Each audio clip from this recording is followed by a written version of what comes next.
আর আমি বারবার একটা কথা বলি যে এই দুনিয়াতে আল্লাহ ছাড়া আমাদের আপন বলে কেউ নাই। আপনি যাকে আপন মনে করেন না কেন, আমাদের সম্পর্ক আছে বাবার সাথে, মায়ের সাথে, স্ত্রী সন্তানদের সবার সাথে, আমাদের হক আছে, অধিকার আছে, সব ঠিক আছে। বিশ্বাস করেন আল্লাহ ছাড়া আপন বলে আপনার কেউ নাই। এই যে গার্লফ্রেন্ডকে আপন মনে হয়, এরা আপন না। স্ত্রী সন্তানদেরকে খুব আপন মনে হয়, আপনার মৃত্যুর পর 40 দিন সময় লাগবে না সব ভুলে যেতে। পিতামাতা, ভাই বোন সবাইকে আপন মনে হচ্ছে। পিতামাতার স্থান বাবা মার পরে, আল্লাহ রসুলের পরে, সেটা ঠিক আছে, তো আপন আল্লাহ ছাড়া তারা নন। আপনি তাদের মনোপুতভাবে নিজে প্রতিষ্ঠিত হতে পারবেন না, তারা আপনাকে চিনবে না। বলো সারাটা জীবন তোর পিছনে এত টাকা ঢাললাম, কি করলি? কিছু করতে পারলি না। আবার এখন যারা পিতামাতা হয়েছেন, সন্তানদেরকে আপন মনে হচ্ছে, দেখবেন এই সন্তানকে আপনি আপনার মনোপুতভাবে সম্পত্তি দিতে পারবেন না, ভরণ পোষণ দিতে পারবেন না। এই সন্তান বড় হয়ে আপনাকে বৃদ্ধাশ্রমে পাঠিয়ে দিতে পারে, নাউজুবিল্লাহ। অথবা আপনার সাথে এই সন্তানই খারাপ ব্যবহার করবে। আপন মনে হচ্ছে? আল্লাহ ছাড়া কেউ আপন না। আল্লাহ ছাড়া আপন কেউ না। আর আল্লাহ ছাড়া সত্যিকার অর্থে আপনাকে আমাকে ভালো কেউ বাসে না। শুধু আল্লাহ আপনাকে ভালোবাসেন। এটা আপনারা হারে হারে উপলব্ধি করবেন যত দিন যাবে ইনশাআল্লাহ।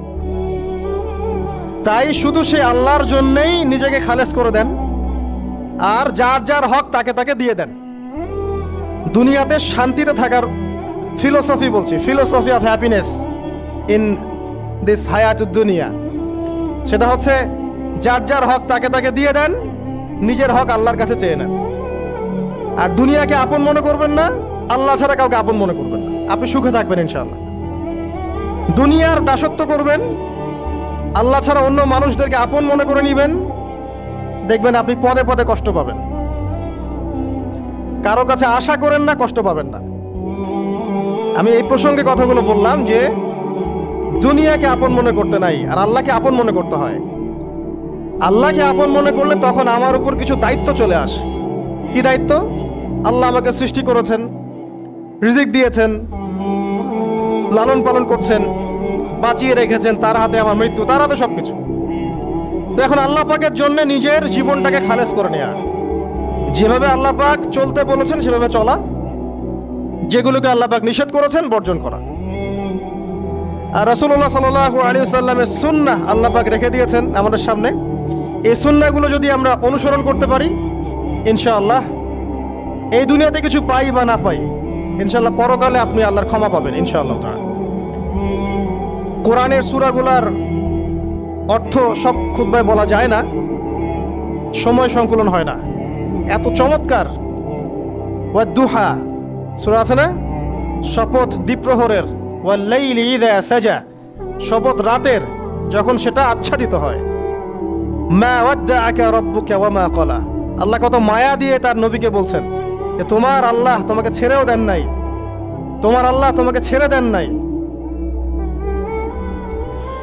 ওয়ালা সাউফা ইউতিকা রাব্বুকা ফাতারদা, শীঘ্রই তোমার রব তোমাকে দান করবেন এবং তুমি সন্তুষ্ট হয়ে যাও। দুনিয়াতে চলতে গেলে দুঃখ কষ্ট হয় না? যারা ঈমান নিয়ে চলে ওদের দুঃখ কষ্ট বেশি হয়। তা আল্লাহ বলছেন টেনশন করো না, কষ্ট পেও না, তোমার রব তোমাকে ছেড়ে দেননি। ওয়ালা সাউফা ইউতিকা রাব্বুকা ফাতারদা, তোমার রব তোমাকে শীঘ্রই দান করবেন আর তুমি সন্তুষ্ট হয়ে যাবে। আলাম ইয়াজিদকা ইয়াতীমান ফাআওয়া, আল্লাহ বলছেন আল্লাহ কি তোমাকে ইয়েতিম রূপে পাননি, এরপর আল্লাহ কি তোমাকে প্রতিপালন করে বড় করেননি? ওয়াজাদাকা দাল্লান ফাহাদা, আল্লাহ কি তোমাকে পথভ্রষ্ট পান নাই, তোমাকে আল্লাহ পাক হেদায়েত দেন নাই? তো আল্লাহ যে এগুলো করেছেন সে আল্লাহ তোমাকে পরকালে ইনশাআল্লাহ ভালো রাখবেন। ফাআম্মাল ইয়াতীমা ফালা তাকহার, তো তুমি ইয়েতিমদের প্রতি কঠোর হয়ো না। ওয়া মাসাইলা ফালা তানহার, কেউ চাইলে তার হাতকে খালি ফিরিও না, ধমক দিও না। ওয়া আম্মা বিনিআমাতি রাব্বিকা ফাহাদ্দিস, তোমার রবের এই সমস্ত নিয়ামতগুলো তুমি মানুষের কাছে বর্ণনা করতে থাকো। এর পরের সূরা থেকে খেয়াল দেখবেন, সূরা আলাম নাশরাহ লাকা সাদরাক, মনে হয় দুটো একটা আরেকটার সাথে পেয়ার। আলাম নাশরাহ লাকা সাদরাক, আমি কি তোমার হৃদয়কে প্রশস্ত করে দেই নাই? ওয়া ওয়াদা'না আনকা উযরাক, তোমার বোঝাগুলো হালকা করিনি? কাকে বলছেন এগুলো আল্লাহ পাক? রাসূলুল্লাহ সাল্লাল্লাহু আলাইহি ওয়াসাল্লাম। তো যে মানুষটা জান্নাতে যাবে নিশ্চিত, এবং যিনি জান্নাতের দরজা না খুললে জান্নাতের দরজা কারো জন্য খোলা হবে না। যে মানুষটা হচ্ছে ভদ্র, স্মার্ট, বিচক্ষণ, কোনো মানুষ পৃথিবীতে নাই। সকল ধর্মের মানুষ মানে এটা। কিছু আছে শয়তান, মানুষ টুবি শয়তান, এরা মানে না, বাট দেখবেন ম্যাক্সিমাম মানুষই মানে, হোক সে ইহুদি বা খ্রিস্টান বা হিন্দুইজম বা মুসলিমরা তো মানেই, সবাই মানে। এই মুহাম্মদ সাল্লাল্লাহু আলাইহি ওয়াসাল্লামের মতো স্মার্ট, বিচক্ষণ, ভদ্র, সুচরিত্রের মানুষ পৃথিবীতে কোনোদিন আসেও নি, আসবেও না। তো সেই নবীর জীবনটা আপনি পড়ে দেখবেন, আর রাহিকুল মাখতুম বইটা, যে চড়াই আর উতরাই, খালি দুঃখ, কষ্ট, যন্ত্রণা, লাঞ্ছনা, কন্টিনিউয়াসলি। আমাদের নবী সাল্লাল্লাহু আলাইহি ওয়াসাল্লাম তো 1 মাস শান্তিতে ঘুমানো নাই নবী হওয়ার পরে। যখন তিনি মারা যান, ফাতিমা রাদিয়াল্লাহু আনহার কথা মনে আছে না? কানে কানে কি জানি বললেন। তখন আমাদের নবী একটা কথা বলেছিলেন, আমি এই বয়সে এসে কথাটা বুঝি, মাদ্রাসা লাইফে, ইউনিভার্সিটি লাইফে বুঝিনি। নবীজি বলেছিলেন তার মেয়েকে, ফাতিমা রাদিয়াল্লাহু আনহা তার কষ্ট দেখে কান্নাকাটি শুরু করলেন। আমাদের নবীজি তাকে কাছে ডেকে বললেন কানে কানে যে কি জানি একটা বললেন। তারপর ফাতিমা রাদিয়াল্লাহু আনহা চুপ করে গেলেন। তো পরে জিজ্ঞাসা করা হলো কি বলেছিলেন, তিনি বললেন আব্বাজান বলেছেন আজকের পর তোমার আব্বার কোনো কষ্ট থাকবে না, আর তুমি আমার পরিবারের মধ্যে সবার আগে আমার সাথে সাক্ষাৎ করবে। এই যে আজকের পর আমার আব্বার আর কোনো কষ্ট থাকবে না, এর মানে বোঝেন, মানে সারাটা নববী জীবন কত যে কষ্ট নবী সাল্লাল্লাহু আলাইহি ওয়াসাল্লামকে সহ্য করতে হয়েছে। আজকে জান্নাতে যাওয়ার দিন, আজকে আর তোমার আব্বার কোনো কষ্ট থাকবে না। এই মানুষটার যদি এই অবস্থা হয়, তাহলে আমরা কি? আল্লাহ পাক সেই মানুষটাকে এই সূরা দুটো শোনাচ্ছেন, আমি কি তোমাকে এতিম পাই নাই, তোমাকে পথভ্রষ্ট পাই নাই, হেদায়েত দেই নাই, ভরণ পোষণ করিনি, আমি আল্লাহ তোমাকে ছেড়ে দেই নাই, শীঘ্রই তোমাকে দান করব, হ্যাঁ, তোমার বোঝাকে আমি হালকা করিনি। ফাইন্না মাআল উসরি ইউসরা, ইন্না মাআল ইউসরি ইউসরা, কষ্টের সাথেই স্বস্তি আছে, নিশ্চয়ই কষ্টের সাথেই স্বস্তি আছে। ফাইদা ফারাগতা ফানসাব ওয়া ইলা রাব্বিকা ফারগাব, যখন তুমি অবসর পাবে তখন তোমার রবের দিকে একনিষ্ঠ হও। এটাই বলতে যাচ্ছি আমি আপনাদেরকে, যে আমাদের উচিত শুধু আল্লাহর দিকে একনিষ্ঠ হওয়া, দুনিয়াকে ভালো না বাসা, কিচ্ছু না দুনিয়াটা। আমার চেয়ে ভালো আপনারা এটা জানেন না, কিচ্ছু না দুনিয়াটা, মানে মুহূর্তে ডিজাস্টার হয়ে যেতে পারে। আর যাদেরকে নিয়ে এই দুনিয়া, আমাদের মা বাবা, ভাই বোন, আত্মীয় স্বজন, স্ত্রী সন্তান, এরা সবাই যে যার হক চাচ্ছে, তাদের হক দিয়ে দেন, আপনি খুব ভালো, দিতে পারবেন না, আপনি ভালো না। সারাটা জীবন করতে থাকেন, দেখবেন একদিন দিতে পারেন নাই, সে আপনাকে চিনবে না। নবী সাল্লাল্লাহু আলাইহি ওয়াসাল্লাম বলেননি এই কথাগুলো? জাহান্নামে যাওয়ার কারণ এগুলো উল্লেখ করেন নাই? কিসের আত্মীয় আর কিসের আপনজন আর কিসের অফিসের বস আর কিসের কি, সবাই সবার স্বার্থ নিয়ে পড়ে আছে। শুধু একজন সত্তা আপনার কাছে স্বার্থ চায় না, সে কে? আল্লাহ পাক। এটা যদি বুঝতে পারেন তাহলে দেখবেন মনটা আল্লাহর দিকে নরম হয়ে যাবে। আর মুসলিমদের এখন এই মানসিক আত্মশুদ্ধিটা বেশি দরকার। আমরা কেন যেন অস্থির জাতি হয়ে গেছি এখন, একটা মানসিকভাবে শান্তি নেই আমাদের মধ্যে। খেয়াল করে দেখবেন সারা দিন দুশ্চিন্তা, দুর্ভাবনা, পেরেশানি। নামাজে আসি তাও মনে হয় যত তাড়াতাড়ি নামাজ শেষ করতে পারলে বাস, 5 মিনিট 4 রাকাত নামাজ। আর ইমাম যদি ভুলে 10 মিনিট পড়ায় তো চাকরি নট। খতিব খুতবা দিবে 30 মিনিট ঘড়ি ধরে বলে দিবে, ভুলে যদি 10 মিনিট বেশি দিয়ে ফেলছে, আজকে আসছেন ভালো কথা, হাদিয়া নিয়ে যান, পরের দিন আর আসেন না। অস্থির, অস্থিরতার কারণ দুনিয়ামুখিতা, আল্লাহ থেকে দূরে থাকা। অস্থিরতার কারণ কোরআন থেকে দূরে থাকা। অস্থিরতার কারণ নিয়মিত সুন্নাহর উপর আমল না করা, ডেইলি জিকির আজগারগুলো না করা, ডেইলি কোরআন তেলাওয়াত না করা, হাদিস অনুবাদ সহ না পড়া, দিনের জ্ঞান চর্চা না করা, দিনী হালাকাগুলোর মধ্যে না বসা। অস্থিরতার অনেক কারণ, টাকা পয়সার পিছনে ছোটা, বাড়ি গাড়ি স্ট্যাটাসের পিছনে ছোটা, এবং এই লোভ, এই লালসা আপনাকে স্থির থাকতে দিবে না। অস্থিরতার কারণ এই যে আমরা বলি মেটেরিয়ালিজম, আমরা বলি বস্তুবাদিতা, এগুলো অস্থিরতার কারণ। এগুলো কখনো আপনাকে স্বস্তি দিবে না। আপনি যত দৌড়াবেন দুনিয়ার পেছনে, দুনিয়া আপনার থেকে তত পালাতে থাকবে।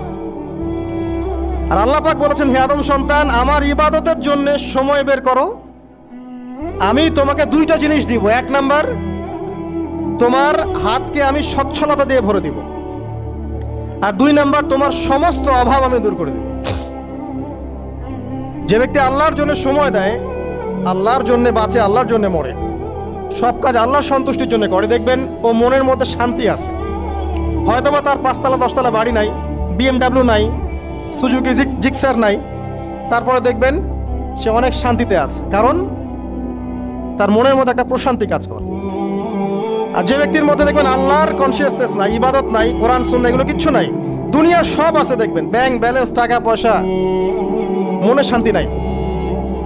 এই মনের শান্তিটাকেই উসমান রাদিয়াল্লাহু আনহু বলতেন যে আল গিনা মানে ধনাঢ্য, ধনী বলি না আমরা, এটাই হচ্ছে ধন। সম্মানিত রূপায়ণ টাউনবাসী কেমন আছেন? আল্লাহ পাকের দরবারে শুকরিয়া আদায় করছি যে আল্লাহ রাব্বুল আলামিন আজকে রূপায়ণ টাউনবাসীর উদ্যোগে প্রথমবারের মতো অত্র এলাকায় একটি ওয়াজ মাহফিলের আয়োজন করার তৌফিক দিয়েছেন। সকলেই বলি আলহামদুলিল্লাহ। আমরা দোয়া করি এই আয়োজনকে সফল করতে যারা অর্থ, সময়, শ্রম বা প্রশাসনিক সহযোগিতা দিয়ে আমাদেরকে ধন্য করেছেন, আল্লাহ রাব্বুল আলামিন তাদের দুনিয়াতেও যেন খায়ের করেন, আখিরাতেও যেন আল্লাহ পাক তাদেরকে মাফ করে দেন। আমরা আল্লাহ পাকের কাছে দোয়া করি আল্লাহ রাব্বুল আলামিন যেন এরকম আয়োজন প্রতি বছর করার তৌফিক আল্লাহ পাক আমাদেরকে দান করেন, বলি আমিন। আলোচনা তো অনেক শুনলেন, আমি আর কি বলবো? কিছু বলবো? কি বিষয়ে বলবো বলেন? আচ্ছা, আমি নিজের মতো করে কিছু চিন্তা করেছি, ইনশাআল্লাহ কথাগুলো আপনাদের ফায়দা দিবে ইনশাআল্লাহ তাআলা। আমরা আল্লাহর কাছে দোয়া করি আল্লাহ পাক যেন আলোচনা শুনে বুঝে আমল করার তৌফিক দান করেন। পৃথিবীতে একটাই মজলিস আছে, তার নাম ওয়াজ মাহফিল বা দ্বীনের মজলিস, যেখানে মানুষকে টাকা দিয়ে আনতে হয় না, যেখানে মানুষ দ্বীনের প্রতি মহব্বতই চলে আসে। এই যে মানুষগুলো দূর দূরান্ত থেকে এসেছেন, কাউকে কি অর্থের প্রলোভন দেওয়া হয়েছে? খাবার দেওয়া হবে এরকম প্রলোভন দেওয়া হয়েছে? ক্ষমতার কোনো প্রলোভন দেওয়া হয়েছে? আপনারা এসেছেন এখানে আল্লাহ এবং তার রাসূলের কথা শুনতে, দ্বীন ইসলামের প্রতি মহব্বতে, আল্লাহ এবং তার রাসূলের টানে। আমরা দোয়া করি আল্লাহ পাক আজকের এই মজলিসে উপস্থিত শ্রোতা এবং বক্তা সকলকে আল্লাহ রাব্বুল আলামিন তার রহমতের চাদরে ঢেকে নিন, বলি আমিন। রাসূলুল্লাহ সাল্লাল্লাহু আলাইহি ওয়াসাল্লাম বলেছেন, যখন একটা কওম এভাবেই দ্বীনের কিছু কথা শোনার জন্য, জানার জন্য, কোরআন এবং সুন্নাহর আলোচনা শোনার জন্য, জানার জন্য একত্রিত হয়, আল্লাহ রাসূল সাল্লাল্লাহু আলাইহি ওয়াসাল্লাম বলেছেন তাদের উপর আল্লাহ পাকের রহমত বা দয়া এটা বর্ষিত হতে থাকে, সাকিনা বা প্রশান্তি নাজিল হতে থাকে। নবীজি আরো বলেছেন এই পুরো জায়গাটা তখন আল্লাহ পাকের রহমতের ফেরেশতারা ঘিরে নেন, বলি সুবহানাল্লাহ। কোনো সন্দেহ নাই যে আজকে এই রূপায়ণ, এই পুরো টাউনকে আল্লাহ পাকের রহমতের ফেরেশতারা ঘিরে আছেন ইনশাআল্লাহ, কিন্তু আমরা তাকে দেখতে পাচ্ছি না। আমরা কোনো কিছুকে চাক্ষুষ না দেখলেই যে তার অস্তিত্ব নাই এমনটা নয়, আমাদের দৃষ্টির সীমা খুব নগণ্য। রাসূল সাল্লাল্লাহু আলাইহি ওয়াসাল্লাম বলেছেন, যখন ফজরের ওয়াক্ত হয় তখন তোমরা শুনবে মোরগ ডেকে ওঠে, ডেকে ওঠে না? নবী সাল্লাল্লাহু আলাইহি ওয়াসাল্লাম বলেছেন, মোরগ কেন ডেকে ওঠে তোমরা কি জানো? সাহাবীরা বলছেন, আল্লাহ এবং তার রাসূল ভালো জানেন। নবী সাল্লাল্লাহু আলাইহি ওয়াসাল্লাম বলছেন, এই মোরগ আল্লাহ পাকের রহমতের ফেরেশতাদেরকে দেখতে পারে, বলে সুবহানাল্লাহ। অতএব তোমরা তখন এই দোয়া পাঠ করো, আল্লাহুম্মা ইন্নী আসআলুকা মিন ফাদলিক। কি দোয়া? আল্লাহুম্মা ইন্নী আসআলুকা মিন ফাদলিকা। এই দোয়াটা পড়বেন সকালবেলা। তো যে রহমতের ফেরেশতা একটা মোরগ দেখতে পাচ্ছে, আমি দেখতে পাচ্ছি না, তাহলে আমার দৃষ্টির সীমাবদ্ধতা জানান দিচ্ছে একটা মোরগ। আবার আমাদের সবার দেহে আছে আত্মা বা রূহ। নবীকে প্রশ্ন করা হয়েছিল, ইয়াসআলুনাকা আনির রূহ, তারা তোমাকে রূহ বা আত্মা সম্পর্কে জিজ্ঞেস করে, বলে রূহ মিন আমরি রব্বি, বলে দাও রূহ বা আত্মা হচ্ছে তোমার রবের আদেশ মাত্র। ওমা উতিতুম মিনাল ইলমি ইল্লা কালিলা, এই রূহ সম্পর্কে তোমাদেরকে বেশি জ্ঞান দেয়া হয় নাই। আমরা ঘুমাই, আমাদের দেহ থেকে আত্মা প্রস্থান করে সাময়িকভাবে, আমরা কিন্তু আত্মাকে দেখতে পারি না। যে মানুষ তার দেহের মধ্যে থাকা আত্মাকেই দেখতে পারে না, তার দৃষ্টিভঙ্গি কত সংকীর্ণ এটা কি বোঝার অপেক্ষা আছে? এই গেল আমাদের দৃষ্টি সীমাবদ্ধতা। তাই ফেরেশতারা এই জায়গায় ঘিরে রেখেছেন, এটা আমরা বিশ্বাস করবো ইনশাআল্লাহ তাআলা। আর আমাদের সবার সাথেই দুজন করে ফেরেশতা আছেন। কয়জন ভাই? আর একটা করে শয়তান আছে। কয়টা শয়তান? কিছু কিছু মানুষের সাথে অবশ্য একাধিক শয়তানও থাকতে পারে, তবে নর্মালি একটা মানুষের সাথে একটা করে শয়তানই থাকে। আর এখনকার বিশ্বে বেশিরভাগ শয়তান থাকে পশ্চিমা সভ্যতায়। কিভাবে বুঝলাম? এগুলো বোঝার জন্য দরকার বাসিরা। কি দরকার? বাসিরা মানে হলো অন্তর্দৃষ্টি। এগুলো বোঝার জন্য দরকার আল্লাহর নূর, আল্লাহর পক্ষ থেকে আলো, যেটা আল্লাহ পাক কলবে নাজিল করেন। আপনি প্রটেস্ট্যান্ট ভার্সনে পড়াশোনা করে এবং এই বস্তুবাদী শিক্ষায় শিক্ষিত হয়েই যে আল্লাহ পাকের নূর অর্জন করতে পারবেন কোনো গ্যারান্টি নাই। আল্লাহ পাকের নূর অর্জন করতে হলে আগে আল্লাহ পাকের হুকুম আহকাম ঠিক মতো মেনে চলতে হয়, হালাল রিজিক খেতে হয়, হৃদয়টা মানে কলবটাকে পরিচ্ছন্ন করতে হয়, কলবের মধ্যে কোনো রকম হিংসা, বিদ্বেষ, রিয়া, অহংকার থাকা যায় না। এর উপর বেশি বেশি কোরআন তেলাওয়াত করতে হয়, কবর জিয়ারত করতে হয়, মৌতকে স্মরণ করতে হয়, আল্লাহর জিকির বাড়িয়ে দেওয়া লাগে, ফরজ ওয়াজিবের পাবন্দ হতে হয়, সুন্নত মুস্তাহাব ধরে রাখতে হয় এবং আল্লাহর নূরওয়ালা মানুষদের সাথে চলতে হয়। তখন আল্লাহ পাকের পক্ষ থেকে কলবের মধ্যে নূর আসে। যখন আপনার কলবে আল্লাহর পক্ষ থেকে নূর আসবে, আপনিও বুঝতে পারবেন সত্যি আসলে জগৎটা কেমন আর কি হচ্ছে এই পৃথিবীতে। তাহলে বস্তুবাদী চোখ দিয়ে আপনি যদি দেখেন, তাহলে মনে হবে যে মাশাআল্লাহ আমরা উন্নতি অগ্রগতি স্বর্ণ শিখরে যাচ্ছি। কিন্তু আল্লাহর নূর দিয়ে দেখলে আপনি বুঝতে পারবেন যে রিয়েলিটি আর এই ভিজুয়াল ওয়ার্ল্ডের মধ্যে আকাশ পাতাল পার্থক্য আছে। আজকে খুব ভালো লাগছে যে আমি শিক্ষিত সমাজে কথা বলছি, এরকম সমাজই আমি প্রত্যাশা করি। কিন্তু দুর্ভাগ্যজনক, ওয়াজ মাহফিলে সবসময় এমনটা হয় না। ওয়াজ মাহফিলে যেটা হয়, এমন একজন এসেছে যিনি আলেম, আবার এমন একজন এসেছেন যিনি আলিফ বা তাসাও পড়তে পারে না। একজন এসেছে নামাজও পড়ে না কখন, আর একজন এসেছে মাশাআল্লাহ তাহাজ্জুদ গোজার। কেউ বিশ্ব রাজনীতি, অর্থনীতি, সমাজবিদ্যা সব পড়ে ফেলছে, আর কেউ ওযু গোসলের মাসালাও জানে না। এরকম জায়গায় কথা বলাটাও খুব ডিফিকাল্ট। আমি কোত্থেকে শুরু করব, কোথায় শেষ করব, এটা ভাবতেই আমার 1 ঘন্টা সময় লাগে। এই কারণে বাথরুমে যে সময়টা দেই, এই সময়টাও কাজে লাগানোর চেষ্টা করি। বাথরুমের সময়টাতে বসে বসে অনেক কিছু ভাবা যায়, তাই না? ওই সময়টাও কাজে লাগাতে হবে। এটা হয়তো হাসছেন, কিন্তু আমি অনেক লেকচার বাথরুমে রেডি করেছি, পড়াশোনা করেছি টেবিলে, এই জিনিসটাকে মাথায় গুছিয়েছি বসে বসে। একসাথে অনেকগুলো কাজ হচ্ছে, আপনাকে প্রোডাক্টিভ হতে হবে। গোসল করতে করতে লেকচার রেডি হচ্ছে, ওযু করতে করতে লেকচারের ফেসগুলো রেডি হচ্ছে, রেফারেন্সগুলো রেডি হচ্ছে। তো এটা আল্লাহ শুকরিয়া, আলহামদুলিল্লাহ আজকে আমি একটা শিক্ষিত সমাজের সাথে কথা বলছি। এই কারণে আলোচনার স্কেলটা উঁচু হবে ইনশাআল্লাহ, এবং আলোচনার মূল ভাবটা আপনাদেরকে বুঝে নিতে হবে, কারণ সবকিছু সব জায়গায় বলা যাবে না। তো এখনকার বিশ্বের বেশিরভাগ শয়তান কোন দিকে আছে এটা বিশ্বাস করেন কি? হ্যাঁ, আলোচনা শেষে বুঝতে পারবেন ইনশাআল্লাহ। এই বিশ্বটাকে নষ্ট করে ফেলছে কয়েকটা জিনিস। 1 নাম্বার বস্তুবাদিতা, মানে ম্যাটেরিয়ালিজম। বস্তুবাদিতা কি জিনিস? মানুষের জীবনের লক্ষ্য এই দুনিয়াকে করে নেওয়া, বাড়ি, গাড়ি, টাকা পয়সা, স্ট্যাটাস। একটা ফ্ল্যাট কিনেছি, আমার লাইফ সাকসেস। ফ্ল্যাট কিনেছি, একটা আরেকটা লাগবে। কবে আমি এই সিটির একটা ফ্ল্যাটের মালিক হব, কবে আমি একটা বিল্ডিং এর মালিক হব, কবে আমি একটা ভালো জব পাবো, কবে আমি একটা বড় গাড়ি কিনবো। এক্স করোলা কিনেছি, চলছে না, বিএমডাব্লিউ লাগবে। বাজাজ সিটি 100 গাড়ি চালাচ্ছি, চলবে না, আমার কি লাগবে? R15 লাগবে।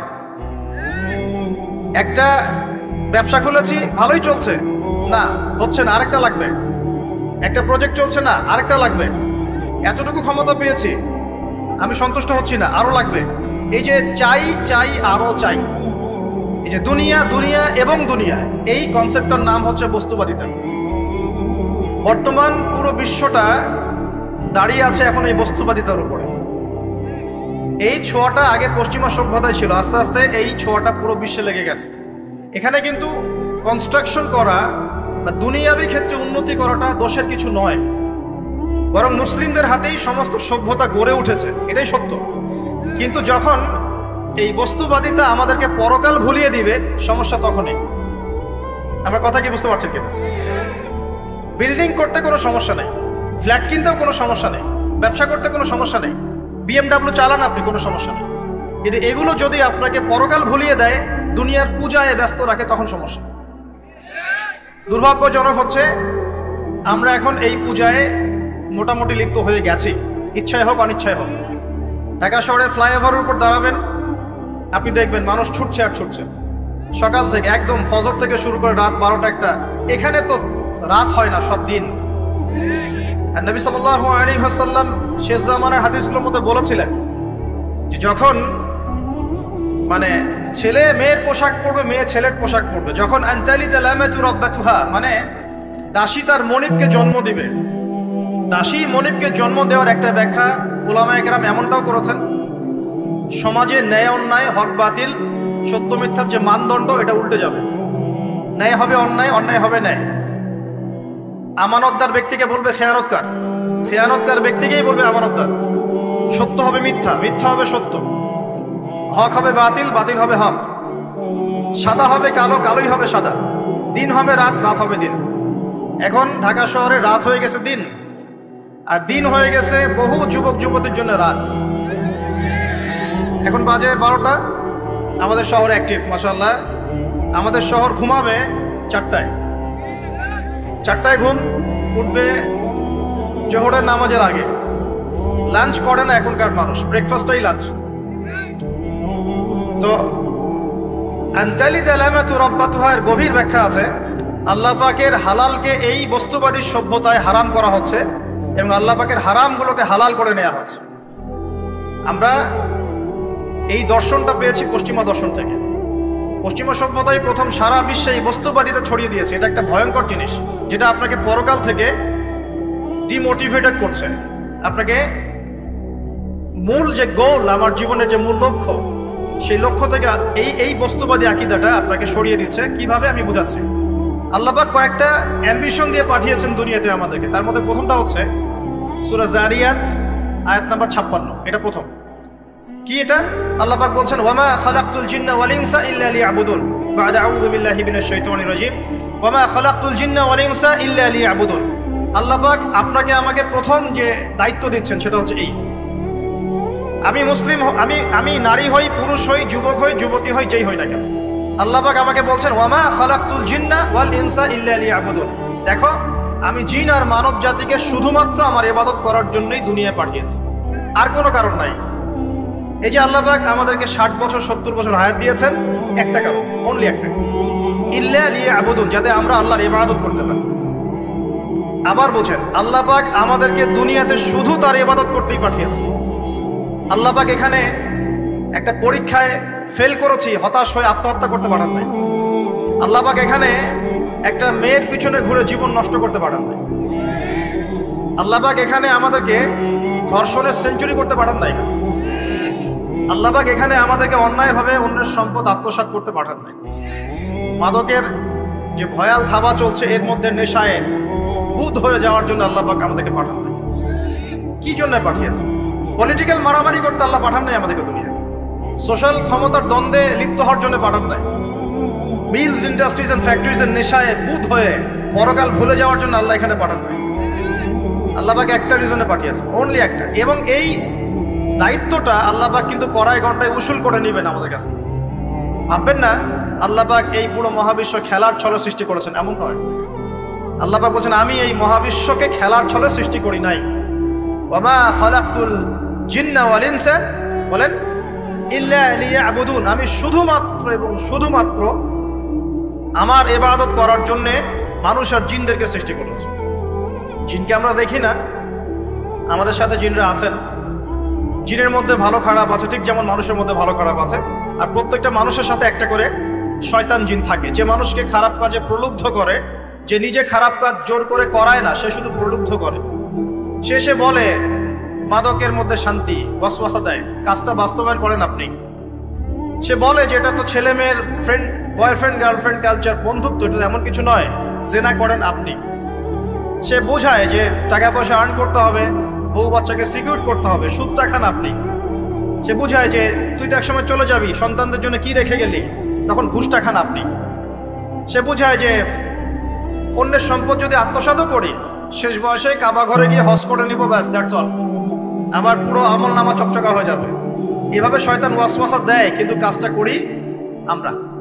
কোনো সময় কোনো সময় শয়তান দাড়ি টুপি পাগড়ি জুব্বাওয়ালা মানুষকেও নেক্সট স্রোতে ধোকা দেয়। কোন স্রোতে? এদেরকে বদ স্রোতে ধোকা দেয় না, নেক্সট স্রোতে ধোকা দেয়। সে একটা কাজকে কল্যাণ খায়ের মনে করেই এমন কিছু করে যেটা শয়তান তার সামনে ফুটিয়ে তোলে নেক হিসেবে, কিন্তু আসলে এর পিছনে একটা খারাপ উদ্দেশ্য ছিল। দাড়ি টুপিওয়ালা মানুষকে নেক্সট স্রোতে শয়তান ধোকা দিয়ে ফেলে। কোনো সময় ভিতরে অহংকার জন্ম দিয়ে দেয়, কোনো সময় ডিগ্রি সার্টিফিকেটের কামান্ড নিয়ে আসে, কোনো সময় নারী দিয়ে পথভ্রষ্ট করে ফেলে, আর কোনো সময় অর্থের প্রলোভন দিয়ে পথভ্রষ্ট করে। তো শয়তান কিন্তু কাউকে ছাড়ে না। আমি মূল জায়গায় আসি। প্রথম যে জিনিসটা এই বিশ্বটাকে ধ্বংস করছে, এটা হলো বস্তুবাদিতা, যেটা আমাদের এই সমাজের মধ্যে এখন রন্ধ্রে ঢুকে গেছে। আমি বলছি বারবার, স্ট্যাটাস অর্জন করতে কোনো সমস্যা নেই, কিন্তু যদি এই স্ট্যাটাস আমাকে আমার পরকালীন গোল থেকে সরিয়ে দেয়, তখনই সমস্যা। কারণ মৌত কাউকে ছাড়বে না, কবরও কাউকে ছাড়বে না, কিয়ামতের মাঠও কাউকে ছাড়বে না। আর আল্লাহ পাকের সামনে আমাদের সবাইকে ইন্ডিভিজুয়ালি হিসেব দিতে হবে, একজন একজন করে। এমন নয় 10 জন আসবে, তারপর 10 জন, তারপর 10 জন। নো, আব্দুল্লাহ তুমি আসো, আব্দুর রহমান তুমি আসো, এই মুহাম্মদ তুমি আসো, এই দাউদ তুমি আসো, একজন করে। সো এই জিনিসটা যদি আমার মাথায় থাকে, তাহলে আমি কিন্তু বস্তুবাদী হতে পারবো না। আমি বলছি দুনিয়া আমার প্রয়োজন। আল্লাহ পাক কি বলেছেন? এই দুনিয়া হচ্ছে সিজনুল লিল মুমিন। নবীজি বলছেন আর দুনিয়া সিজনুল লিল মুমিন, দুনিয়া মুমিনদের জন্য কারাগার। কারাগার মানে যেখানে আমি স্বতন্ত্র স্বাধীন নই। এখানে প্রশাসনের অনেক ভাই বোন আছেন, তারা জানেন কারাগার কি জিনিস, আর যারা 2-1 বার যাওয়া আসা করেছে ওরা জানে কি জিনিস। এখানে আপনার কোনো ব্যক্তি স্বাধীনতা নাই। আপনি আপনার ইস্তেঞ্জা করবেন, শিশি যেতে পারবেন না, আপনি পারমিশন নিতে হবে, তারা নিয়ে যাবে, তারপরে যেতে পারবেন, তাও হ্যান্ডকাপ পরিয়ে। দুনিয়া সিজনুল লিল মুমিন, দুনিয়া মুমিনদের কারাগার। এখানে আপনি খেতে পারবেন না, খাবার আসবে তারপর খাবেন, ঘুমাতে পারবেন না, যখন ঘুমানোর আদেশ দিবে তখন ঘুমাতে পারবেন। তাও কতক্ষণ ঘুমাবেন তাও ফিক্স করা। মানে কারাগার মানে কি? যেখানে আপনার ব্যক্তি স্বাধীনতা চলে না, যেখানে আমি চলবো একটা সিস্টেমের আওতায়। এখন নবীজি বলছেন দুনিয়াটাই হচ্ছে কারাগার। তাহলে এই দুনিয়ায় কেমন করে আমি প্রবৃত্তির দাসত্ব করতে পারি? কেমন করে আমি আল্লাহকে ভুলে নামাজ বাদ দিতে পারি? কেমন করে জাকাত সেই কবে ফরজ হয়েছে, মিল ইন্ডাস্ট্রিজ ফ্যাক্টরিজ করেছি, জাকাত দেই না। রমজান মাস যায় আসে, রোজাও রাখি না, তারাবি পড়তে পারি না। কোরআন আমার সামনে মানুষ তেলাওয়াত করে, কোরআন আমার ঘরে পড়ে আছে, শেলফের উপরে ধুলাও আছে, শেলফের উপরে কোরআন ধুলাওয়ালা, ধুলো মাখা। কোরআন পড়ার তৌফিক হয় না, নবীর হাদিসগুলো চর্চা করার তৌফিক হচ্ছে না, ইসলামিক বইপত্র পড়তে পারি না।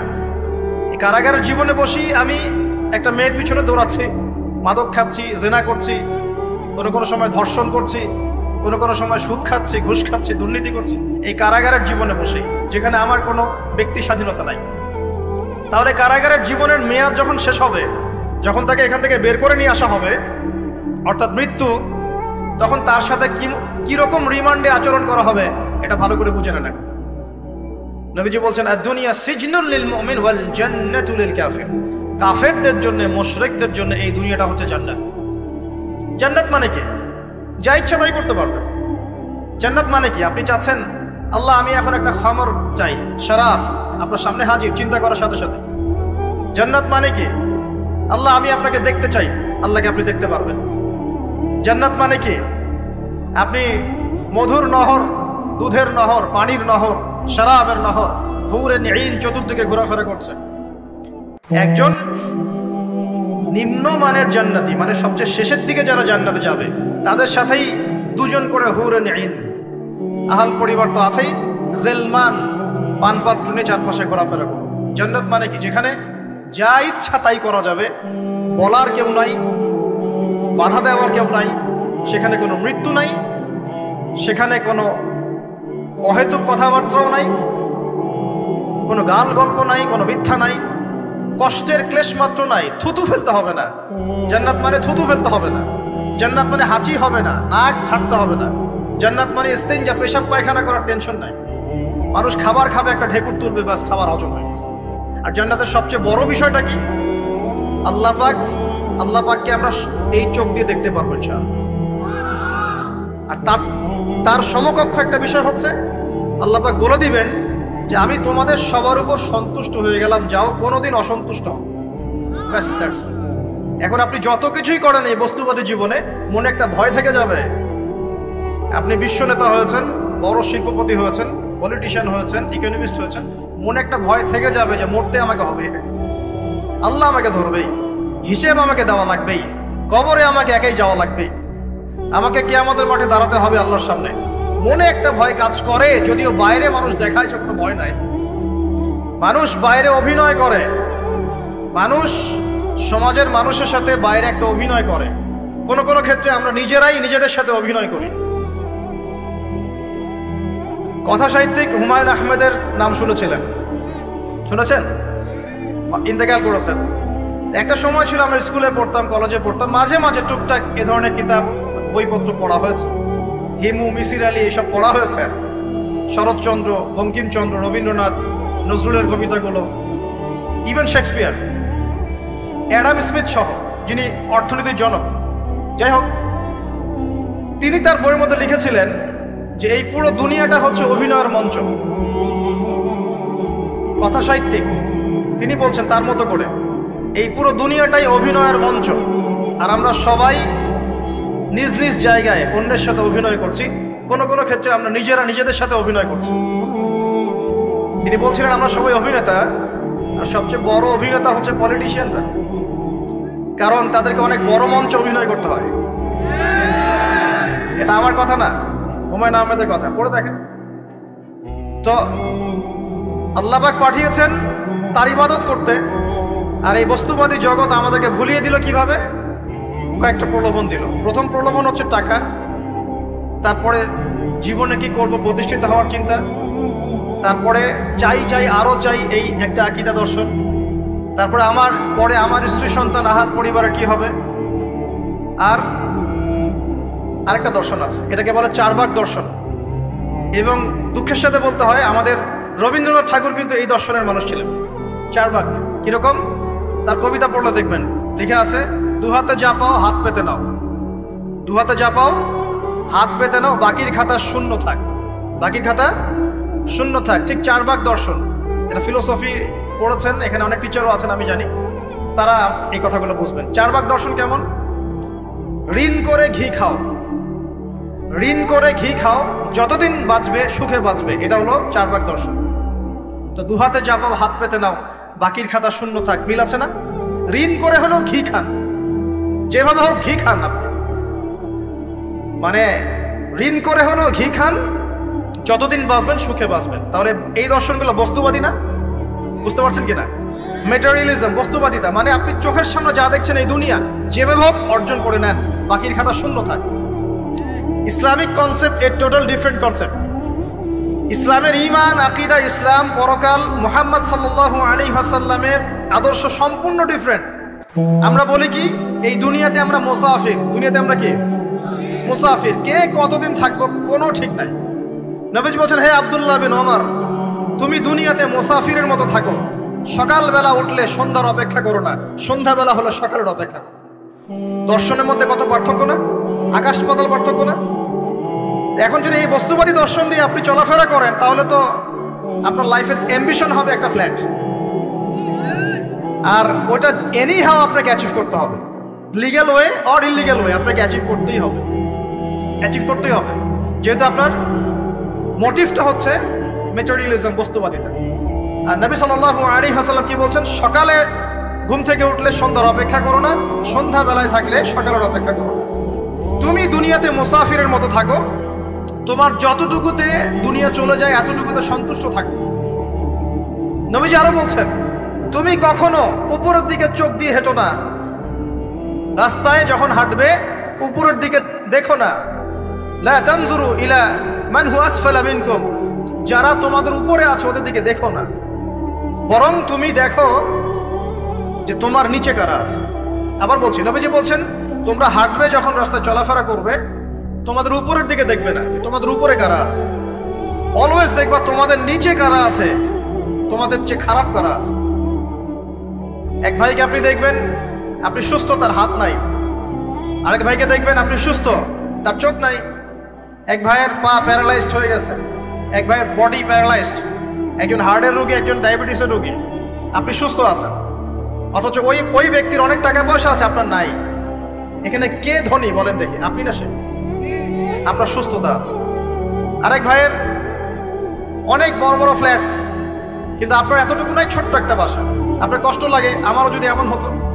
ওই বাসায় গিয়ে দেখলেন যে ইন্টারনালি সে ব্যক্তি সুখে নাই, তার পরিবারে অশান্তি, হৃদ্যতা, ভালোবাসার বন্ধন নাই, আপনার পরিবারে আছে।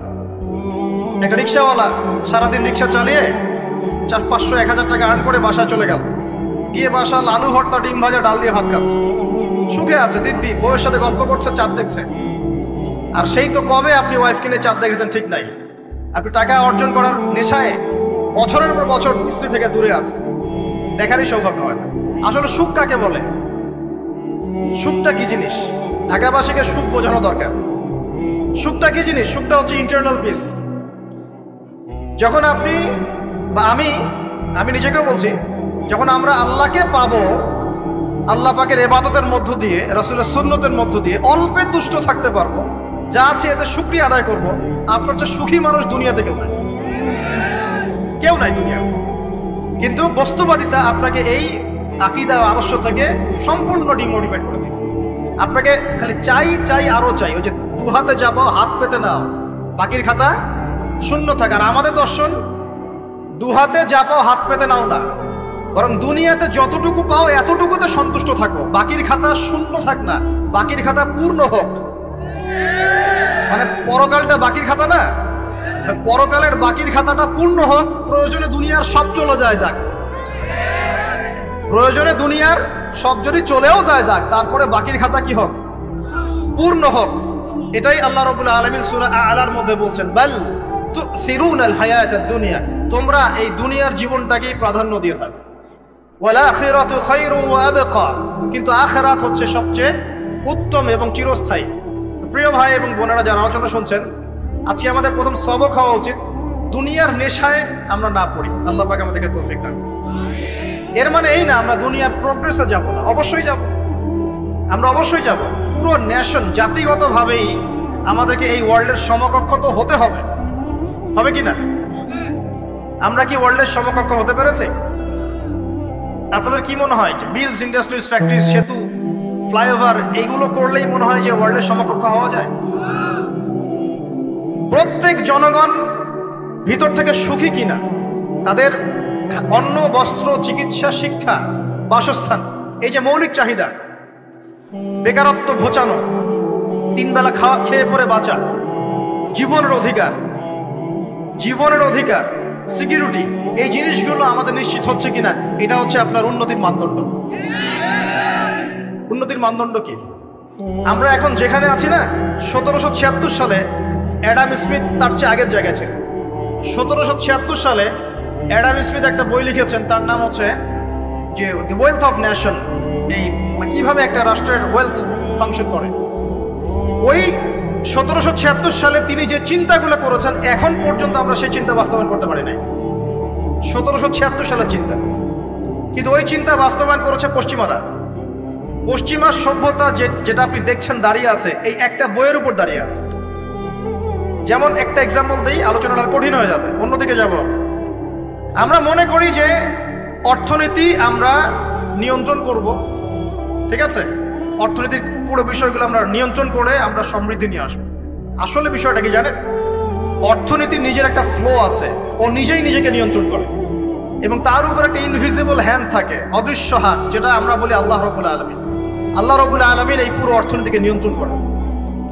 আমরা যখন সেটাকে ইন্টারফেয়ার করতে যাব তখন ইকোনমি কলাপস করে যাবে। এই যে করছে কলাপস।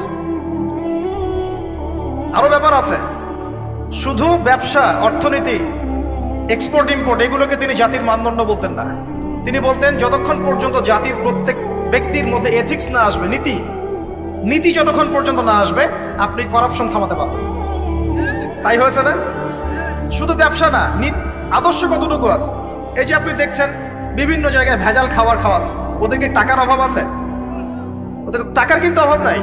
নেম ফ্রেমের কোনো ঘাটতি আছে? এস্টাবলিশড বিজনেস, তাহলে কেন আপনাকে ভেজাল খাওয়াবে? কারণ তার মধ্যে এথিক্স নাই, নীতি নাই।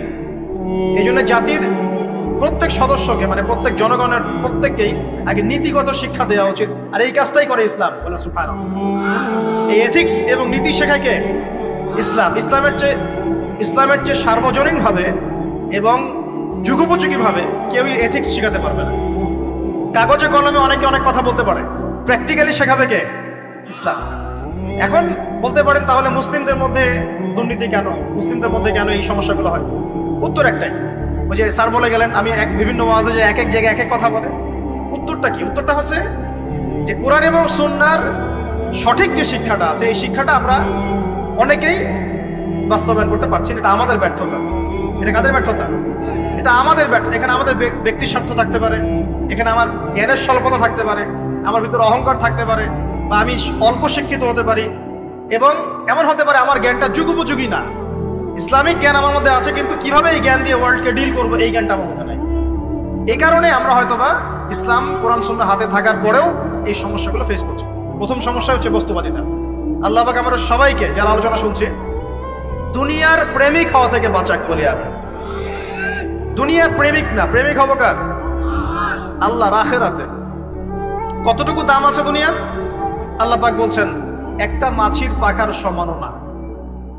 একটা মাছির পাখার কি দাম আছে আপনার কাছে? আল্লাহ পাক বলছেন পুরো দুনিয়ার দাম আমার কাছে যদি একটা মাছির পাখার সমান হতো, তাহলে এই দুনিয়াতে কোনো কাফের মুশরিক পানি পান করতে পারতো না। তার মানে এই দুনিয়াতে যা করো করো, আমার তো কোনো দামই নাই দুনিয়ার। কালকেই তো আমি দুনিয়া ধ্বংস করবো। আর ওই যে দুই জাতির কথা বললাম, জিন এবং মানব জাতি, আপনারা সূরা আর রহমান পড়বেন। রহমান নামটা অনেক ব্যাপক, দয়াময়ের নাম। তার মানে আল্লাহ পাক মার্সিফুল, মোস্ট মার্সিফুল। কিন্তু এই সূরা আর রহমানেই একটা ভয়ঙ্কর আয়াত আছে, কি?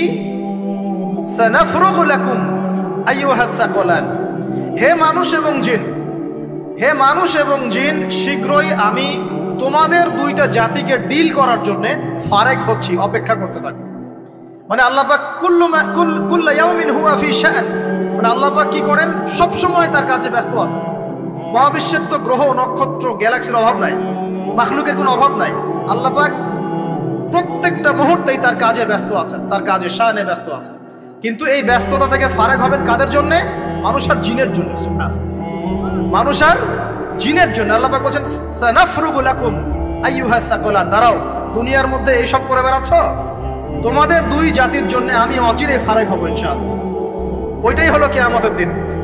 যদি ওই দিনটা আমরা মাথায় রেখে চলি, ইনশাআল্লাহ আমরা কেউ বস্তুবাদী হব না ইনশাআল্লাহ। আল্লাহ পাক আমাদের সবাইকে দুনিয়া মুসাফিরের মতো থাকার তৌফিক দান করুন। আমরা উন্নতি করব, অবশ্যই অগ্রগতি করব, আমরা সবকিছুই করব, কিন্তু দুনিয়ার পূজায় ডুবে যাব না। এটা একটা বড় চ্যালেঞ্জ। মানে মধ্যমপন্থী থাকতে হবে, না একদম গোলালু মার্কা আর না চরমপন্থী, মাঝামাঝি থাকার চেষ্টা করতে হবে। আল্লাহ তৌফিক দান করবেন। ঢাকাবাসীর জন্য এর চেয়ে বড় কোনো নসিহত হতে পারে না। ঢাকা থেকে, ঢাকার মতো যত মানে সিটিজ, মেগা সিটিজ আছে সারা ওয়ার্ল্ডে, তাদের জন্য এটাই প্রথম নসিহত, বস্তুবাদিতা ত্যাগ করতে হবে। বস্তুবাদিতা। আল্লাহ পাক আমাদের সবাইকে বাকির খাতা পূর্ণ করার তৌফিক দান।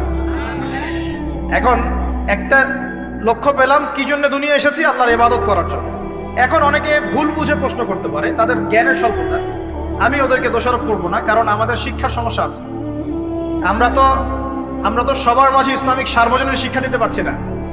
এ কারণে অনেকে প্রশ্ন করতে পারে, তাহলে কি সারা জীবন আল্লাহ বিল্লাহি করতে হবে? আমি কি সারা জীবন তাসবিহ, তাহলিল, জিকির, আজকার, নামাজি পড়ে বেড়াবো? তাহলে এটা হলো তার ভুল বুঝ। এই আয়াত সম্পর্কে ভুল ব্যাখ্যা। সঠিক ব্যাখ্যাটা কি? সঠিক ব্যাখ্যা হচ্ছে সূরা হাশরের 7 নম্বর আয়াত। কত নম্বর? সূরা হাশর 7 নম্বর আয়াত। আল্লাহ পাক বলেন ওয়ামা আতাকুমুর রাসূলু ফাখুযুহ, রাসূলুল্লাহ সাল্লাল্লাহু আলাইহি ওয়াসাল্লাম তোমাদেরকে যা যা দিয়েছেন সব নিয়ে নাও। ওয়ামা নাহাকুম আনহু ফান্তাহু, রাসূল যা থেকে বিরত থাকতে বলেছেন সমস্ত বিষয় থেকে দূরে থাকো। এখন এই আয়াতটাকে সামনে রেখে কোরআন সুন্নাহকে যদি আমরা ঘাঁটি, আমরা দেখব রাসূলুল্লাহ সাল্লাল্লাহু আলাইহি ওয়াসাল্লাম পেশাব পায়খানা ইস্তেনজা করা থেকে শুরু করে রাষ্ট্র চালানো পর্যন্ত প্রতিটা কাজের হেদায়েত দিয়ে গেছেন। আলহামদুলিল্লাহ, এটা কেউ মানি বা না মানি দিয়ে গেছেন, এটা বিশ্বাস করতে হবে। আমল করতে পারি বা না পারি, নবী দিয়ে গেছেন, বিশ্বাস করতে হবে। দলিল চাচ্ছেন, আপনি সহিহ বুখারী খোলেন, মুসলিম খোলেন, তিরমিজি, নাসাই, আবু দাউদ এগুলো খোলেন, দেখবেন আপনি ইস্তেনজা করবেন কিভাবে, বসবেন কিভাবে, ঢোকার সময় কোন পা দিয়ে ঢুকবেন, বের হওয়ার সময় কোন পা দিয়ে বের হবেন, ইস্তেনজা করার সময় কথা বলতে পারবেন কিনা, কতটুকু বলতে পারবেন, গোসল কেমন করে করবেন, ওযু কিভাবে করবেন, আপনি আগে কি পা থেকে শুরু করবেন নাকি হাত থেকে শুরু করবেন, কিভাবে নামাজ পড়বেন, আগে গিয়ে কি সেজদা করবেন নাকি ইকামত হবে, আজান হবে, আল্লাহু আকবার তাকবীর দিবেন, কিভাবে নামাজ শেষে বের হয়ে আপনি ব্যবসায় চলে যাবেন, কিভাবে আপনি ব্যবসা করবেন, কিভাবে চাকরি বাকরি করবেন, সমাজের মানুষের সাথে মেলামেশা করবেন, মানুষকে দিনের দাওয়াত দিবেন, ইভেন কিভাবে আপনাকে যদি আল্লাহ ক্ষমতা দেন আপনি কিভাবে সোসাইটি মেনটেন করবেন, সমাজ এবং রাষ্ট্র মেনটেন করবেন, প্রতিটা হেদায়েত খুঁটিনাটি কোরআন এবং সুন্নাহ দিয়েছে আমাদেরকে। এই বিশ্বাস আগে রাখতে হবে। এই বিশ্বাস না রাখলে কেউ মুসলিম হতে পারবে না। I am very sorry to say, এই বিশ্বাস না করলে কেউ মুসলিম হতে পারবে না। আগে বিশ্বাস, তারপরে কাজ করতে পারেন কিনা সেটা পরের ইস্যু। এবং আমি বলে দিচ্ছি, এই যুগে আপনি 100% পারবেন না। সিম্পল, এই যুগে আপনি 100% পারবেন না, এটা স্বাভাবিক। কারণ এই পুরো বিশ্বটা তো ইসলামাইজড না। পুরো বিশ্ব কি ইসলামাইজড? বরং পুরো বিশ্বটা কুফরের উপর আছে। কিসের উপর আছে? পুরো ওয়ার্ল্ডটাই কুফরের উপর আছে, পুরো ওয়ার্ল্ডটাই। একটা এক্সাম্পল দিয়ে আমি প্রমাণ করতে পারি, একটা এক্সাম্পল খালি। আল্লাহ পাক বলছে সূরা মুলক, রাতের বেলা পড়তে হয় না সূরা মুলক? রাতের বেলা সূরা মুলক পড়তে হয়, যে পড়বে তার কবরের আযাব হবে না ইনশাআল্লাহ। কবরের আযাব থেকে আল্লাহ পাক তাকে বাঁচাবেন ইনশাআল্লাহ। সূরা মুলক তেলাওয়াত করতে হবে রাতের বেলা। এই সূরার প্রথম আয়াতে আল্লাহ বলেছেন তাবারাকাল্লাযী, বরকতময় সেই আল্লাহ, বিয়াদিহিল মুলক, যার হাতে পুরো মহাবিশ্বের ক্ষমতা। কার ক্ষমতা? তাবারাকাল্লাযী বিয়াদিহিল মুলক, বরকতময় সেই আল্লাহ যার হাতে পুরো মহাবিশ্বের ক্ষমতা, সার্বভৌমত্ব। ক্ষমতার বাংলা কি বলতে পারি আমরা? এটাকে ইংরেজিতে আপনারা কি বলেন? আপনারা বলেন সভারেন্টি। কি বলেন? সভারেন্টি বিলংস টু আল্লাহ। এখানে সভারেন্টি বিলংস টু কে? আল্লাহ। কিন্তু এই পুরো বিশ্বের সার্বভৌমত্বের মালিক কি এখন আল্লাহ বাকি আছে? মানুষ নিজের হাতে নিয়ে নিয়েছে। কথা বুঝতে পারছেন না? পুরো বিশ্বে আল্লাহর সার্বভৌমত্ব চলে এখন, মানুষের সার্বভৌমত্ব চলে এখন। তো পুরো ওয়ার্ল্ডটাই কুফরের উপর আছে না? বিশ্বটাই কুফরের উপর। এখন বাদ দেন, এই ওয়ার্ল্ডে আপনি 100% ইসলাম ডিল করতে পারবেন না, সিম্পল। কিন্তু আগে বিশ্বাস করেন যে একদম টয়লেট থেকে শুরু করে আসমান পর্যন্ত সবকিছুই হেদায়েত কোথায় আছে, কোরআন সুন্নাহ আছে কি নাই? এখন মানতে পারি না, সেটা আলাদা ইস্যু। কেউ বিশ্বাস করেছে, মানতে পারে না, আল্লাহ তাকে মাফ করে দিবে ইনশাআল্লাহ। বিশ্বাস করেছি, মানতে পারিনি, আল্লাহ মানে বিশ্বাস করেছি, আমল করতে পারি নাই, হে আল্লাহ আমল করতে গিয়েছি, প্রতিবন্ধকতা পেয়েছি, সমাজ এমন ছিল না, বিশ্ব এমন ছিল না, আমি পারি নাই, আল্লাহ মাফ করে দাও। ইনশাআল্লাহ আল্লাহ মাফ করে দেবে ইনশাআল্লাহ। কারণ আল্লাহ পাক বলেছেন, কারো আমল নামায় যদি শিরকের পাপ না থাকে, যে কোনো গুনাহ আল্লাহ যাকে ইচ্ছা মাফ করে দিবে। আমল নামায় এখানে শিরকের পাপ রাখা যাবে না, যে কোনো গুনাহ আল্লাহ যাকে ইচ্ছা মাফ করতে পারেন। বুঝাচ্ছি, মনে করেন একজন জেনা করেছেন, আল্লাহ মাফ করুন। ওই জেনাকার ব্যক্তি যদি বিনা তওবাতেও মারা যায়, তওবা করে নাই, বিনা তওবাতেও মারা যায়, কাল কিয়ামতের মাঠে আল্লাহ পাক তাকেও মাফ করতে পারেন। আল্লাহু আকবার। কিন্তু একজন ব্যক্তি শিরক করেছে, তওবা না করে মারা গেছে, আল্লাহ তাকে মাফ করবে। এখন শিরকের পাপ ছাড়া যে কোনো পাপ আল্লাহ মাফ করবেন ইনশাআল্লাহ। সো আগে আকীদা পোষণ করি যে হ্যাঁ, কোরআন সুন্নাহয় সবকিছুর সমাধান আছে আল্লাহ। এখন আমি আমল করতে গিয়ে হয়তো পারছি না, এখন আমার বিশ্বাস চলমান বিশ্বের সাথে সাংঘর্ষিক হচ্ছে, এবং এই বিশ্বাসকে দমিয়ে দেওয়ার জন্য কি করা হচ্ছে? এই বস্তুবাদিতার মতো আদর্শগুলো আপনার সামনে তোলা হচ্ছে। এখানে উত্তরটা কি? এখানে উত্তরটা হচ্ছে, দেখুন, ইবাদত মানে শুধুমাত্র নামাজ, রোজা, হজ, যাকাত নয়।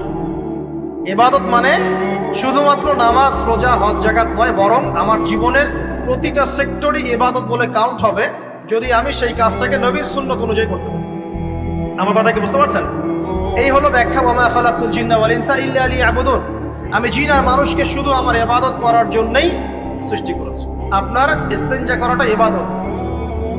সুবহানাল্লাহ। আমার ইস্তেঞ্জা করা কার প্রয়োজন? আমার না ইসলামের, না আল্লাহ পাকের? ইস্তেঞ্জা কার জন্য করি? আমার প্রয়োজন। আমাকে এখন ইস্তেঞ্জা করতে হবে, কষ্ট দিচ্ছে আমাকে। খাবার খাবেন, কার জন্য খাচ্ছেন? আমার জন্য নয় কি? আমার জন্য। আপনি ব্যবসা করছেন, কার জন্য? আমার জন্য, আমার স্ত্রী সন্তান, আমার পরিবারের জন্য। আপনি সমাজ চালাচ্ছেন কার জন্য? আপনার জনগণের জন্য। এখানে স্বার্থ কার? মানুষের না আল্লাহ? আমার স্বার্থ, আমার স্বার্থে আমি এই সব কাজগুলো করব, নবীর সুন্নাহ অনুযায়ী করব, তাহলে দুনিয়াবি কাজগুলোতেও আল্লাহ পাক নেকি দিয়ে দিবেন ইনশাআল্লাহ। কেমন দুনিয়াবি কাজ? স্ত্রী সহবাস করা, স্ত্রীর সাথে ভালোবাসা, প্রণয় বিনিময়। আপনি স্ত্রীর দিকে তাকিয়েছেন, নেকি হয়েছে। স্ত্রীর হাতটা ধরেছেন, নেকি হয়েছে। স্ত্রীকে আদর করেছেন, নেকি হয়েছে। তার মুখের মধ্যে ভাত তুলে দিয়েছেন, নেকি হয়েছে। আপনার ছেলেকে আদর করে কোলে নিয়েছেন, নেকি হয়েছে। মা ছেলেকে দুধ পান করাচ্ছে, নেকি হচ্ছে। আপনি ভাইকে 5টা টাকা দিয়ে সহযোগিতা করলেন, নেকি হচ্ছে। একজন এসে বসতে পারছে না, জায়গা ছেড়ে দিলেন, নেকি হচ্ছে। ইভেন রাস্তায় হাঁটছেন, এক মুসলিম ভাইয়ের সাথে সাক্ষাৎ হলো, সালাম দিলেন, মুচকি হাসি দিলেন, নেকি হয়ে গেল। তাহলে আমরা কিভাবে বলতে পারি যে ইসলাম কি শুধু নামাজ, রোজা, হজ জাকাতকেই স্বীকৃতি দেয়? এগুলো করতেই দুনিয়াতে আসছি, নাকি সব কাজই ইবাদত? আমার আলোচনা কি কঠিন হয়ে যাচ্ছে? আমাদের জীবনের প্রতিটা কাজই ইবাদত, যদি সেটা রাসূল সাল্লাল্লাহু আলাইহি ওয়াসাল্লামের সুন্নাহ মতো করা হয়।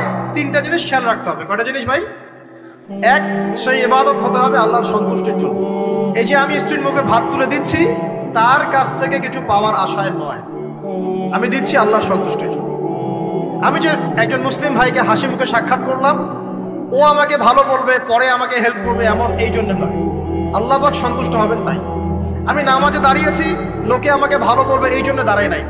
দাঁড়িয়েছি কেন? যাতে আল্লাহ আমাকে কালকে আমাদের মাঠে বাঁচান। আমি দাড়ি ছেড়ে দিয়েছি কেন? মানুষ আমাকে হুজুর বলবে তাই, এই জন্য নয়। বরং আল্লাহর রাসূলের সুন্নাত জীবিত করেছি, ইনশাআল্লাহ আমি 50 জন শহীদ সাহাবীর নেকি পাবো ইনশাআল্লাহ। কেন আমি টাকুর নিচে কাপড় পরছি না? কারণ কি মানুষ আমাকে বলবে নতুন ফ্যাশন? না, আমি এই কারণে পড়ছি যাতে রাসূল সাল্লাল্লাহু আলাইহি ওয়াসাল্লাম কালকে আমাদের মাঠে এই সুন্নাহর উপর আমল করার জন্য আমার পক্ষে সুপারিশ করেন। আমার ইবাদত, আমার পর্দা, আমার পরিবার, আমার ব্যবসা, আমার অর্থনীতি, আমার পলিটিক্স সবকিছু আল্লাহর জন্য করব, এই একটা হলো মূলনীতি ইবাদত কবুল হওয়ার। 1, 2, সেই আমলটা হতে হবে রাসূলের সুন্নাহ মোতাবেক, অন্য কোনো পদ্ধতিতে নয়। মনে করেন আমি একজন খুব বড় বুজুর্গ হয়ে গেছি, নাউজুবিল্লাহ। আমরা এত বড় বুজুর্গ হয়ে যাই নাই, যে টাইটেলগুলো আপনারা দেন এগুলোর কোনো প্রয়োজনও নাই। এখন একজন বড় বুজুর্গ এসে যদি আপনাকে কোনো ইবাদতের পদ্ধতি শিখিয়ে দেয়, এই পদ্ধতিতে ইবাদত করা অনেক ভালো হবে, কিন্তু ওই পদ্ধতির সাথে রাসূলের এবং সাহাবীদের পদ্ধতির কোনো মিল নাই। মুখরোচক মনে হলেও, দেখতে সুন্দর মনে হলেও, এবং অনেক মানুষ তা করছে এরকম দলিল থাকলেও সেই কাজটা করা যাবে না। কারণ কি? কারণ সেই কাজটা রাসূল সাল্লাল্লাহু আলাইহি ওয়াসাল্লামের সুন্নাহ মাফিক হয়নি। আল্লাহ রাসূল করেন নাই, সাহাবীরা করেন নাই, বাস আমি করব। ইমামরাও করেন নাই, পরবর্তী জেনারেশনের কেউই করেন নাই। এখন যত ভালো টাটকা মজা লাগুক, দেখতে সুন্দর লাগুক, বহু মানুষ করছে, এইসব দলিলে ইসলাম টিকবে না। আল্লাহ পাক বোঝার তৌফিক দান করুন। 1 নম্বর শর্ত, আল্লাহ সন্তুষ্টির জন্য হতে হবে। 2 নম্বর, রাসূলের পদ্ধতিতে হতে হবে। 3 নম্বর, খুব ডিফিকাল্ট, 3 নম্বরটা বেশি ডিফিকাল্ট। প্রথম 2টা পার হয়ে গেলেও 3 নম্বরে গিয়ে আমরা আটকে যাচ্ছি আর কি। বলবো? রাগটা করবেন না তো? 3 নম্বর হচ্ছে রিজিক হালাল হতে হবে। রিজিক হালাল হতে হবে।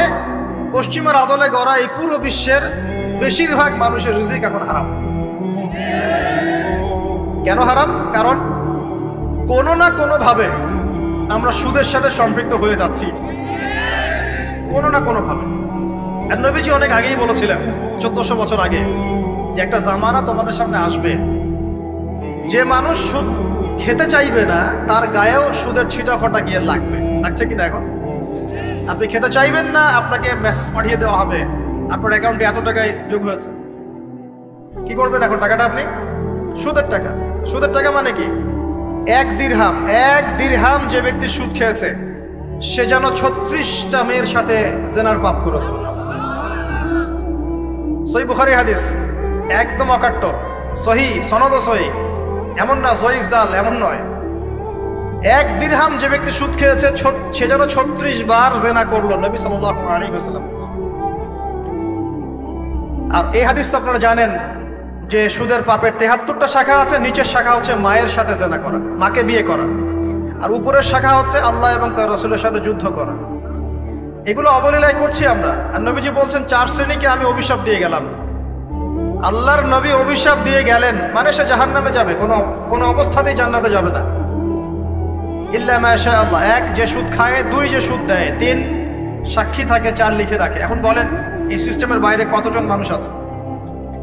এর বাইরে আবার আছে যাকাত না দেয়া, সম্পদ হারাম হয়ে যাচ্ছে। এর উপর আবার আছে ঘুষ। ঘুষ যা না দিলে অনেক সময় চাকরি বাকরি হয় না। আর আস্তে আস্তে এগুলো আমরা ট্রেডিশন বানিয়ে নিয়েছি। এক সময় আমরা, শোনেন, এটাকে বলা হয় নিউট্রালাইজেশন, মানে স্বাভাবিকীকরণ। খুব কঠিন টার্ম বলে ফেলছি মনে কিছু কিছু। যেমন আগে ধর্ষণ হলে আমরা খুবই সোচ্চার ছিলাম এবং সারা এলাকা ফেটে যেত, এত বড় কথা। কেউ মাপে কম দিলে, ধরা পড়লে চক্ষু লজ্জায় সে সমাজে চলতে পারত না। কেউ চুরি করলে চক্ষু লজ্জায় বের হতে পারতো না। আস্তে আস্তে আস্তে আস্তে আস্তে আস্তে এই যে মাপে কম দেয়া বলেন, সুদ বলেন, জেনা বলেন, আস্তে আস্তে পাপগুলোকে আমরা নিউট্রালাইজেশন করে ফেলেছি। নিউট্রালাইজ হয়ে গেছে। হ্যাঁ, দর্শন ডেইলি 4-5টা হয়। সুদ সবাই খায়, আমিও খাই। জেনা তো সবাই করে, বয়ফ্রেন্ড গার্লফ্রেন্ড ফ্রি মিক্সিং আছে। আমি করলে সমস্যা কি? ওর তো 4টা, আমার তো মাত্র 1টা। ওর চেয়ে আমি ভালো। ওর 5টা বয়ফ্রেন্ড, আমার তো 1টা। ওর 4টা গার্লফ্রেন্ড, আমার তো 1টা। আমি তো ভালো। আমার ছেলে খুব ভালো, শুধু মাঝে মাঝে একটু ড্রিঙ্কস করে, ব্যাপারটা এরকম আর কি। তো এই যে পাপকে নিউট্রালাইজেশন করা হচ্ছে আস্তে আস্তে, স্বাভাবিকীকরণ। এই ফ্লোতে আমরা মোটামুটি সবাই পড়ে গিয়ে এখন রিজিক হারাম হয়ে যাচ্ছে। ঘুষ দিতে হয় না, চাকরি হবে না। আবার দেখেন, জাকাত না দেওয়ার মধ্য দিয়ে রিজিক হারাম করে ফেলছি, সুদ খাওয়ার মধ্য দিয়ে করছি, ঘুষ নেওয়ার মধ্য দিয়ে করছি, কোনো কোনো ক্ষেত্রে করাপশন, অন্যের সম্পদ আত্মসাতের মধ্য দিয়ে করছি। এর বাইরে যারা ব্যবসা করছি, আমরা যে দুধে দেওয়া তুলসী পাতা এমনও নয়, কোনো কোনো সময় মাপে কম দিচ্ছি। এই যে টাটকা জিনিস বলে ভেজাল খাওয়াচ্ছি, 3 দিনের বাসি তেল দিয়ে ইফতার রান্না করে খাওয়াই দিবে, বলবে একদম টাটকা জিনিস। রমজান মাস আসছে সামনে না, কত যে মানুষ বের হবে যারা তারাবির নামাজ পড়বে, একদম 20 রাকাত, ওখানে রাকাত নিয়ে ঝগড়া হবে। ঠিক ওরাই যখন দেখবেন বিকেলে দুপুরে ইফতার বিক্রি করবে, বিভিন্ন পণ্য বিক্রি করবে, দেখবেন যে দুনিয়ার বাসি পচা আপনাকে খাওয়াই দিবে। এই শ্রেণীর মানুষের ধারণা যে লা ইলাহা ইল্লাল্লাহ শুধু মসজিদে আছে, বাজারে নাই।